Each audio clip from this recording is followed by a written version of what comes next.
על זה שבאמת חזרה לך הראייה, ובכלל על מי שאתה. אז בוא נגיד, הולה? זה היה נía. Hola. Hola. ¿Quién es? ¿Cómo quién es? Y acá habla un amigo de Yair, a ver si me reconoce. Gustavo Bermúdez, ¿qué amigo? כמובן!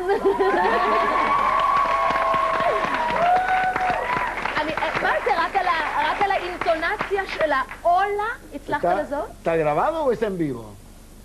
No, estoy acá, Yair, estoy acá.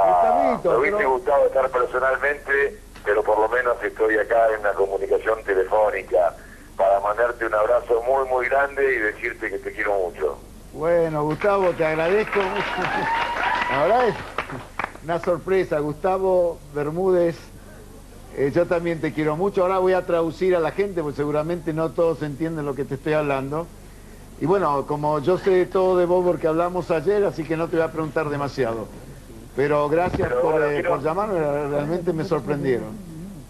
No, por favor, quiero, al contrario, quiero compartir con vos este momento, aunque sea telefónicamente, decirte que sos un gran tipo, muy talentoso, que te quiero mucho a vos y a toda tu familia, y que, bueno, y que acá tenés un amigo para siempre, Yair. Gracias, qué regalo, gracias.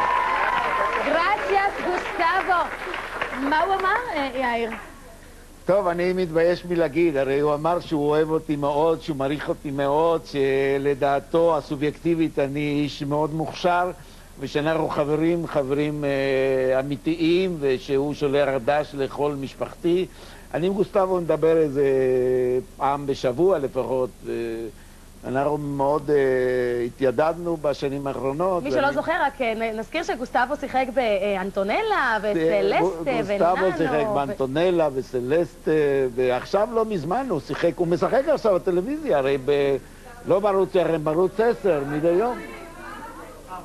אהבת נעורים, נעורים, אהבת נעורים.